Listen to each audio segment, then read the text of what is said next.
up the first international flight arriving on Grand Bahama. Also, the Ministry of Health giving the latest information on the fight against COVID-19. And independence celebrations kick off tomorrow. The Bahamas Tonight, the Northern Edition, starts now. This is the Bahamas Tonight, Northern Edition.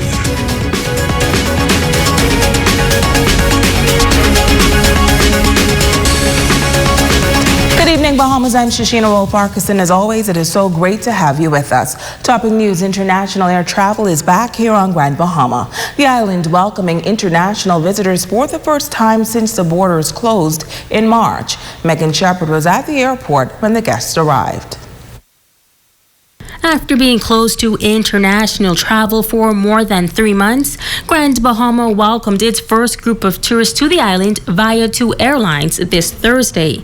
Passengers disembarking Bahamas Air Flight 142 from Fort Lauderdale were met by medical professionals who carried out temperature checks and other screening measures. General Manager of Grand Bahamas Tourism Office, Stephen Johnson, noting the importance of keeping both residents and tourists safe as industry partners adjust to the new protocols.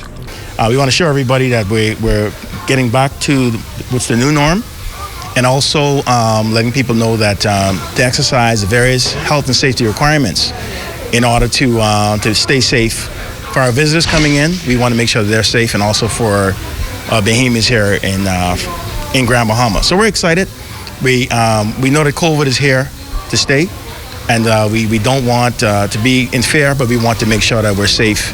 But this is an exciting time for us. Our hotels are all complying and are gone through a clean and pristine certification. And so the hotels are pretty much ready to go. And what we're doing right now is making sure that everybody within the tourism industry is going through the training programs, from vendors to cab drivers to sales clerks. Anybody that has anything to do with the tourism industry. Johnson adds that although the numbers were fairly low today, he believes that they will increase as the international community continues to express interest in this destination. Well, we're still looking at advanced numbers for Grand Bahama, and we obviously have the kind of analysis to project business. And with Silver coming in today, they obviously brought in about 17 persons, but this is just a start. And these flights are going to come full. We're excited about the national carrier. Bahamas Air is our baby, and while we have the other international flights coming in, obviously to see that flag carrier coming in with those colors and the logos is something special for us. But this is good for Grand Bahama. This is really good for getting moving. We have travel agents calling us from all over the world, asking us about Grand Bahama, and they want to come here to basically experience the beauty of Grand Bahama, our beaching, our people, our food. The whole culinary experience of Grand Bahama is something that is so special here. Sales executive at Bahamas Air, Debbie Butterfield, says that the national flag carrier was pleased to be a part of this grand reopening of the borders, adding that residents must be reminded of the new safety protocols in place when traveling. This is our first international flight, and we're very excited. And we have our special that we're running right now. Bahamas Air has relaunched its direct service from Freeport to Fort Lauderdale, starting at $229 round trip, inclusive of taxes and service charges. So we do have safety protocols in place. We ask that persons who are traveling domestic travel, that you check in 2 hours prior to departure.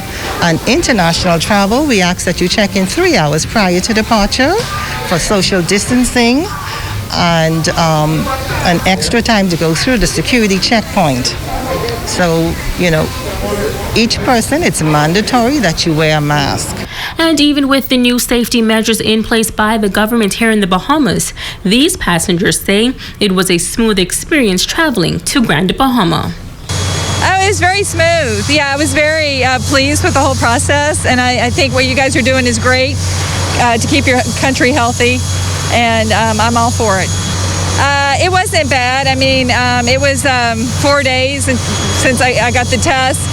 And then it was an immediate response from the Bahamas. I sent in my test results and the application, and then within 5 minutes, I received a response. Well, we did it with Quest, a drive-through. Worked out really well, and no complaints there. I mean, I understand the Bahamas wanting to make sure that there's no COVID. All I can say is that we're glad to be here. Megan Shepard, ZNS Network News. Well, COVID-19 has changed the way the world functions. For some 4 months, many industries were forced to come to a complete halt, including the cruise ship industry. But with the borders of the Bahamas now open, there is some good news, as Bulletin has brought in passengers today. Now, in this report, the managing director of the cruise ship is sharing all of the new guidelines that are now in place to help stop the spread of the coronavirus. Italia Hall has more. The Bulletin has been sailing since the end of March, but only with cargo. Managing Director Mario Otero says the company is pleased to resume full operation, but so far the numbers are low. Due to the low numbers, the sailing schedule for the month of July has decreased. The Bulletin will only sail to Grand Bahama and Bimini on Wednesdays, Fridays, and Sundays. And that schedule will provide to all Bahamians to travel to the United States and come back at the next sailing day, which it will be in less of 72 hours. So they are not going to be required of having a test on place. So I think that is wonderful, because the Bahamians will be able to go to Florida, do their shopping, or visit their families or relatives and come back at the next sailing day. He says there are several safety protocols in place. Of requiring masks to all passengers. We are taking temperature before accessing the terminals. We are passengers have to fill a form before doing the check-in.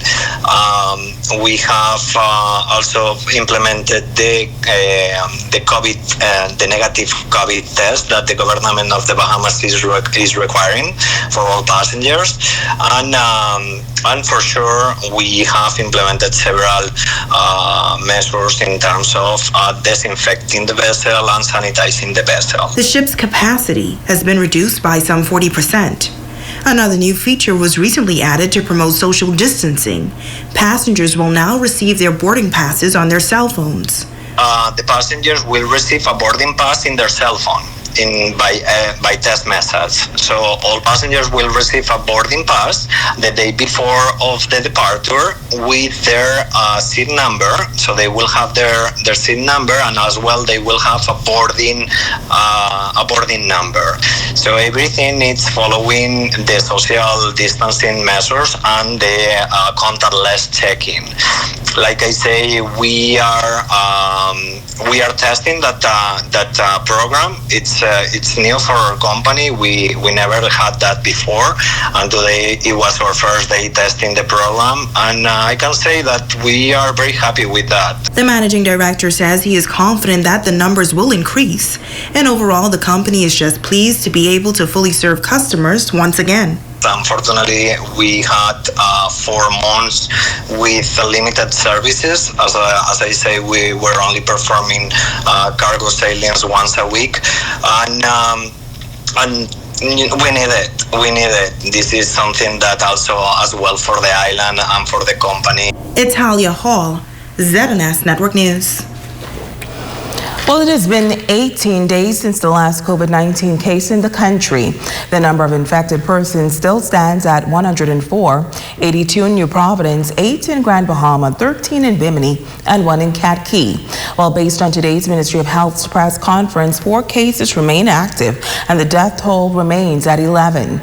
Ministry of Health official Dr. Marcelin Dalwegia says now that the country's borders are open, persons must remain vigilant as we are not out of the woods as yet. She says the Ministry of Health is also partnering with PAHO and the University of the Bahamas for a contact tracing course, adding that a new partnership has also been formed with several agencies as a separate initiative.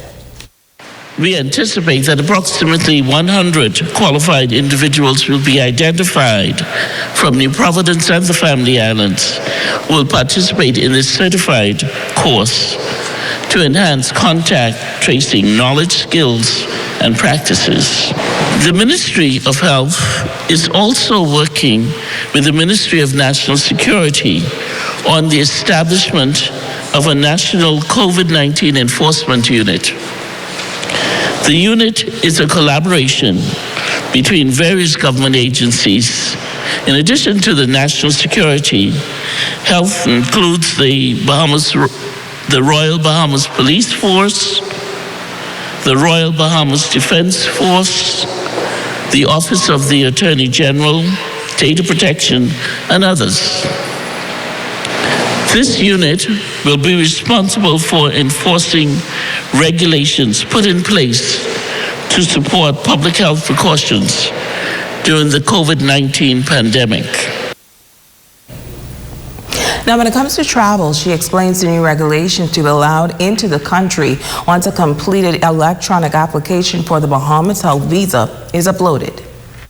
Select travelers may be exempt from testing and may include children under the age of 2, private pilots who do not deplane, selected Bahamian citizens and residents and homeowners returning from English-speaking CARICOM countries. Children under 10 should not require a test provided such a test is prohibited by the departing jurisdiction's policy. However, such policy should be confirmed in writing. Also, Bahamian citizens and legal residents who have been out of the Bahamas for less than 72 hours will not require a COVID-19 RT-PCR test to re-enter. These travelers will be required to quarantine for 14 days upon their return to the Bahamas. In news from the crime beat, a notorious Jamaican fugitive is now in police custody. He was arrested here on Grand Bahama yesterday. The Jamaican man, George Ellis, is said to be a hitman affiliated with a gang out of Jamaica called No Dollars, No Cents. Now, he's based in Augusttown, St. Andrews, Jamaica, and is suspected of entering the country to carry out a contracted murder. Police say the Jamaican was captured after officers from the Rapid Response and Security Intelligence Branch executed a search warrant at Victoria Inn on Midshipman Road, where he was arrested. And switching gears now, the 47th Independence celebrations will take place under the theme Pressing Onward, a time of hope, triumph, and transformation. Senator Jasmine Darius says this year's celebration will be a bit different due to the COVID-19 pandemic. But nonetheless, there will still be a celebration of who we are as a people and how far we've come. She says this Friday will be National Flag Raising Day and Bahamian Pride Day. We want to encourage everyone on this Friday to wear your Bahamian colors, wear your Bahamian paraphernalia, put them on your cars, dress up your business establishments. On this coming Friday, we are celebrating and having our flag raising day. I want to advise that the events that are scheduled for this year's celebration will be a virtual one, more so than regular. It will be virtual, so we want to encourage you to tune into ZNS. We're going to have interviews, entertainment, skits. A lot of our Grand Bahamian local artists will also be performing, so we want you to be sure to tune in to ZNS because a lot of the celebration will be virtual. So you're going to have to tune in online, tune into ZNS, and make sure that you are up to speed with what's happening. Well, Vice President of the Grand Bahama Christian Council, Elvis Burrows, says they're pleased to partner with the Independence Committee. He says this Sunday they're encouraging all churches on the island to share a message on this year's theme. We in the Christian Council realize that the celebrations this time around may look different, but despite that, we in the Grand Bahama Christian Council want to use this Sunday as a special time to worship and to give God thanks for his goodness towards the Bahamas. We're also asking the churches on Grand Bahama, where possible, to decorate in some form or the other their place of worship and to wear their national colors and really celebrate through prayer, praise and proclamation of the word. Hello, Bahamas.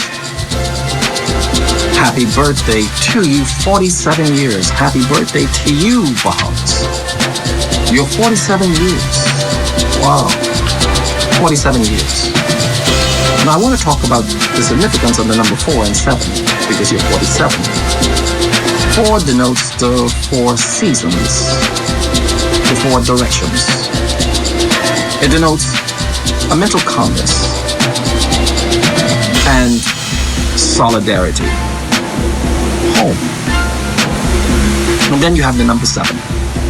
7 speaks of perfection or completion. Do you realize that there are 7 other times that the number 7 is mentioned in the Bible? Isn't it ironic, strange, that we have 700 islands in our archipelago? 700. You know, Dr. Miles, whom I love dearly, alludes to the fact that God lives or resides in the Bahamas.